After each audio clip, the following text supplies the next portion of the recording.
Do you ever wake up physically rested, yet feel crushed by a weight you can't name? It's not physical exhaustion registered in your muscles or bones.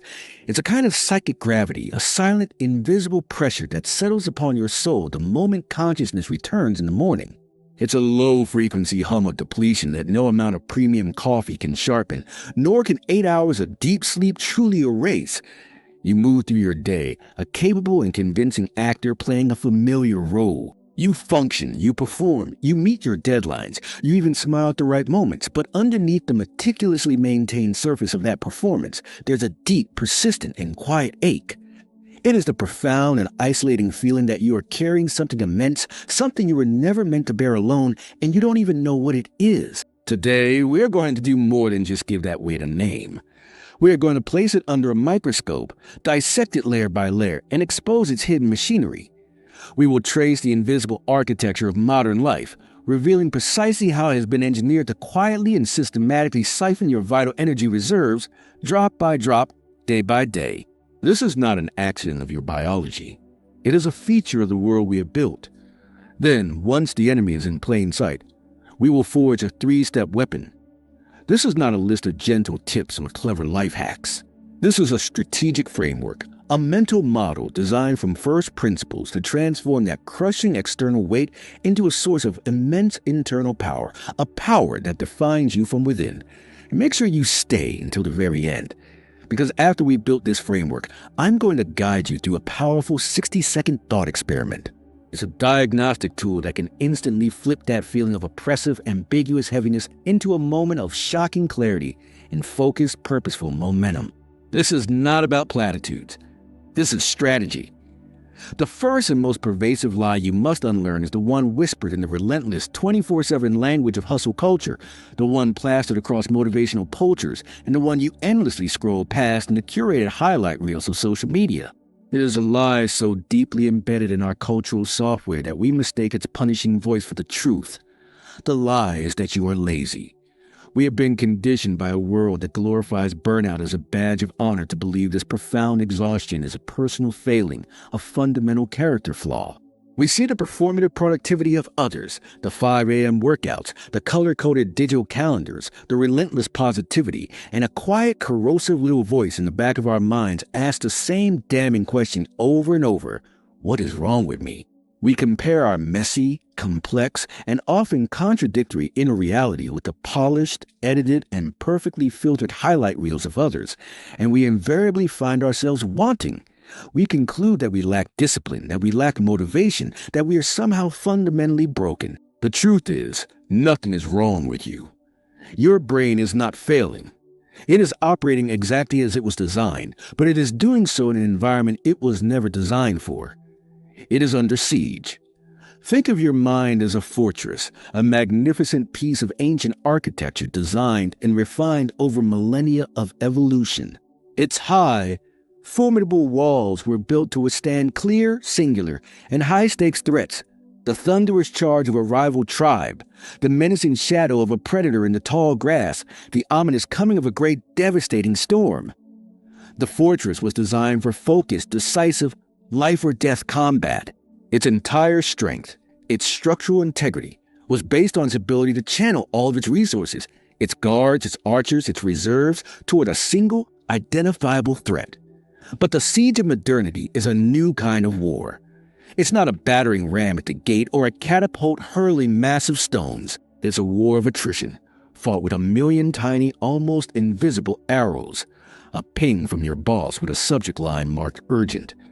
A news alert on your phone detailing a heart-wrenching crisis on the other side of the planet, demanding your emotional investment and your outrage. An infinite scroll of social media where each post is a subtle, silent demand for your attention, your comparison, your envy.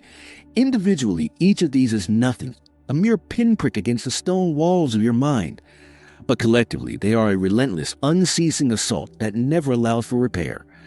They leave microscopic cracks in the very foundation of your focus and your will. You're not lazy. Your attention is outnumbered. If this feeling of being constantly outnumbered, of fighting a war on 1,000 fronts at once without ever landing a decisive blow sounds familiar, then you are in the right place. Because this feeling, this pervasive modern ailment, has a name. We call it decision load, often described as decision fatigue or choice overload. And it is the slow, grinding erosion of your cognitive and spiritual will. To truly understand its insidious power, you need to understand the command center of your fortress, the CEO of your brain, the prefrontal cortex. This remarkable part of your brain is responsible for executive functions, complex planning, long-term thinking, emotional regulation, and decision-making. It's the part of you that separates you from instinct-driven animals. It is immensely powerful, but it is also an incredible energy hog. The act of focusing is metabolically costly, and your prefrontal cortex has a limited daily capacity. Every single choice you make, from the utterly trivial, what to wear, what to eat for breakfast, how to phrase an email, to the significant how to handle a conflict with a colleague, how to manage your finances, draws down its limited energy reserves. Modern life, with its illusion of infinite choice, doesn't present one big, meaningful decision that your prefrontal cortex can tackle with all its might. Instead, it presents 1,000 tiny, meaningless ones, forcing your brain's CEO into a state of perpetual multitasking. Neuroscientists have a term for this constant shifting of focus, context switching. Each time you are pulled from one task, like writing a report, to another, like glancing at a Slack message, there is a significant cognitive cost. After a full day of this relentless context switching, your brain's CEO is exhausted, depleted, and fundamentally unable to handle the tasks that truly matter. The result is that all too familiar feeling of being mentally fried, of having no energy left for your family, your passions, or your own well-being, even if you feel like you haven't accomplished anything significant. Consider the full arc of a day for a project manager. Let's call her Sarah. Her alarm is her phone, which immediately bombards her with 15 notifications from the overnight hours, before her feet have even touched the floor. Her prefrontal cortex is already engaged in high-stress triage, deciding which email is a real fire, which Slack message can be ignored. Does she have time to squeeze in a workout, or does she need that precious 30 minutes to prep for the 9 a.m. client call that was scheduled at the last minute? She navigates a minefield of micro-decisions all day. A colleague asks for a quick look at a document, shattering an hour of focus work into a dozen fragmented minutes. A meeting that could have been an email runs 30 minutes over, filled with circular discussions that lead nowhere. The lunch she planned to be healthy is replaced by a quick, stress-fueled choice from a delivery app with 100 competing options. By 3 p.m., she feels a familiar fog descend. Her focus is gone. Her patience is thin. She pushes through the rest of the day on sheer willpower. Then she comes home. The fortress gates are down and the CEO is exhausted. Her child runs to her, a vibrant crayon drawing in hand, desperate for connection and validation. She looks at it, musters a smile, and says, "That's great, sweetie." But her mind is a ghost, still haunting the data from her last meeting. She is physically present, but mentally and emotionally absent. Later that night, as she lies in bed, too tired to sleep but too wired to rest, the full weight of the day settles upon her. The heaviness returns, now coupled with a crushing wave of guilt. Why am I so drained? Why can't I be more present for the people I love? What is wrong with me? She blames herself, her character, her lack of discipline, never realizing the true enemy was the invisible, undeclared war of 1,000 tiny choices she had fought and lost all day long. This isn't a failure of character. It's death by 1,000 paper cuts. It isn't one epic failure that drains you. It's the toothpaste aisle with 50 nearly identical options. It's the endless scrolling on Netflix. A classic study showed that shoppers were about 10 times more likely to buy jam from a selection of 6 than from a selection of 24. More options don't make us freer. They make us paralyzed. This state of constant, low-grade decision-making, this paralysis of choice, creates a chronic background hum of anxiety. Is the fear of missing out, or FOMO, applied not just to social events, but to the very architecture of your life. Every choice is haunted by the ghost of the choices you didn't make. The result is the now common cultural phenomenon, the Sunday scaries, that palpable wave of dread and anxiety that hits on Sunday evening, as your nervous system begins to brace for the imminent return of the crushing cognitive load. Now we've diagnosed the mental drain, the siege on your cognitive fortress. But that still doesn't explain the deeper, more profound spiritual ache. It doesn't answer that quiet, terrifying whisper in the dead of night, is any of this actually worth it? To understand that, we must turn from science to philosophy, from the mechanics of the brain to the meaning of the soul. The psychiatrist Viktor Frankl, a survivor of the Holocaust, observed a profound truth while imprisoned in concentration camps. He saw that the prisoners who managed to survive were not necessarily the strongest physically, but those who held on to a sense of purpose, a reason to endure.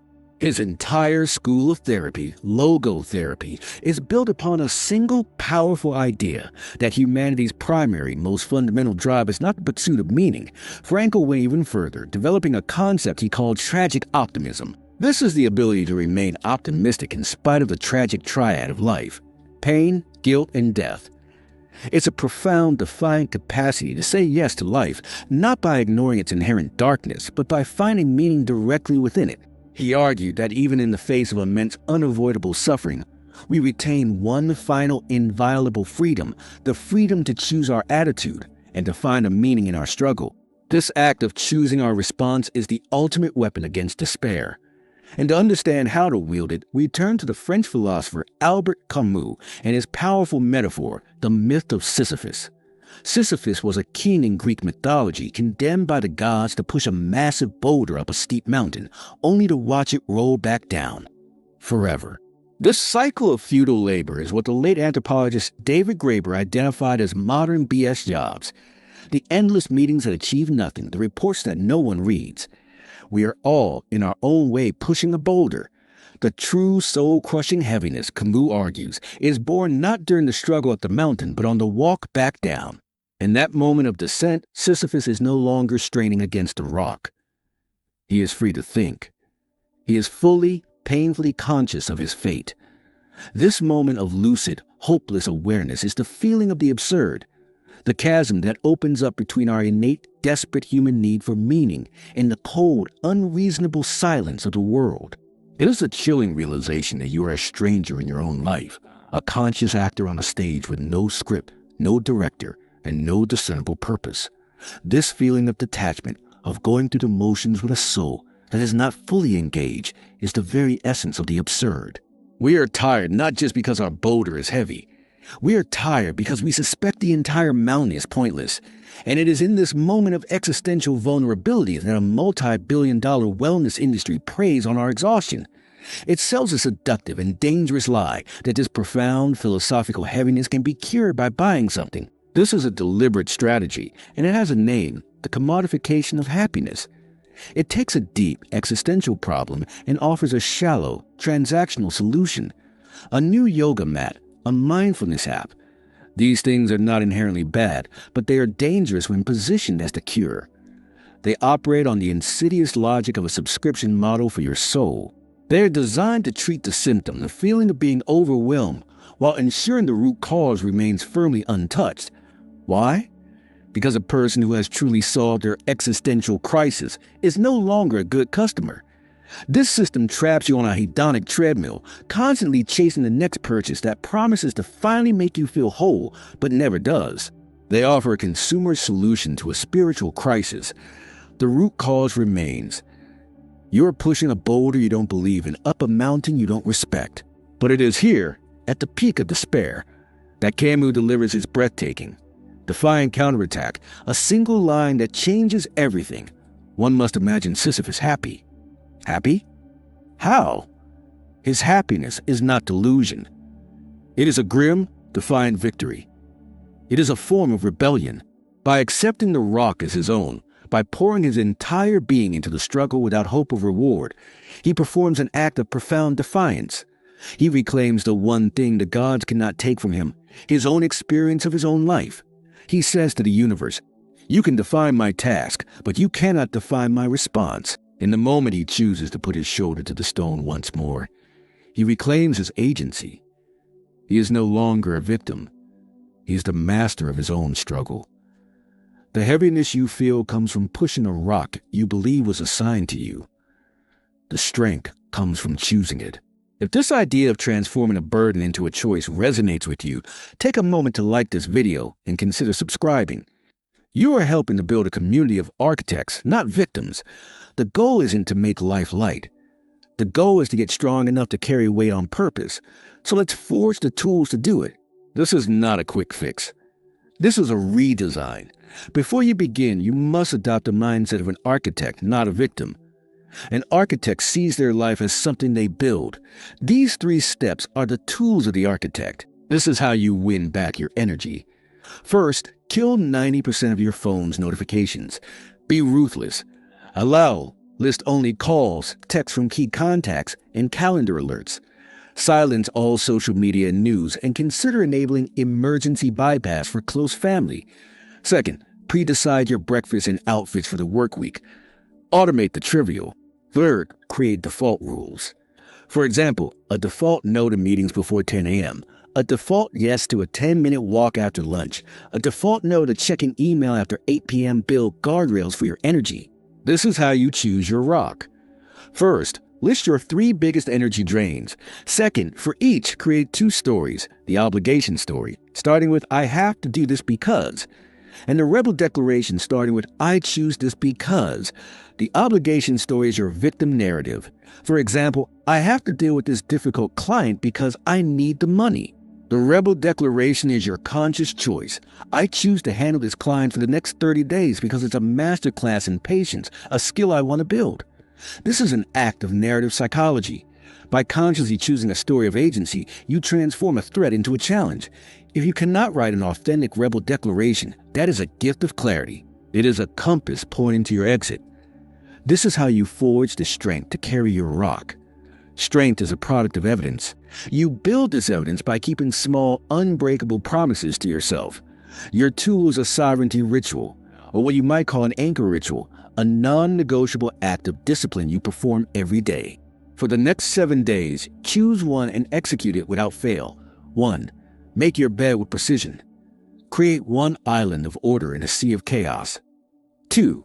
Take a 10-minute device-free walk. Reclaim your attention from the digital noise. 3. Write one honest paragraph. Prove you are not afraid of your own truth. This ritual is not about the task. It is a daily demonstration to your subconscious that you are in command. Each success forges a link in a chain of self-trust. This is the bedrock of self-efficacy, the core belief in your power to act. This is the strength you will need for the real boulder. Now, a thought experiment. Right now, in your head. What is your heaviest boulder? Voice the obligation story, I do this because I have to. Now, try to find the rebel declaration. For the next 30 days, I choose this because. Can you finish it with a reason that feels true? If that declaration felt authentic, you found your rock, the source of your future strength. If it felt like a lie, you found your cage. This clarity is a gift. Your work is not to push the rock, but to architect your escape. Either way, you now have clarity. You know where the work begins. The weight of life is not a curse. It is a constant. The goal is to transform the oppressive weight of a burden into the powerful weight of a purpose we have chosen. You are not lazy. You are an architect. Go to the comments now and post your rebel declaration. Let the world see your choice. Remember, you are stronger than you think. Choose your rock and carry it with purpose.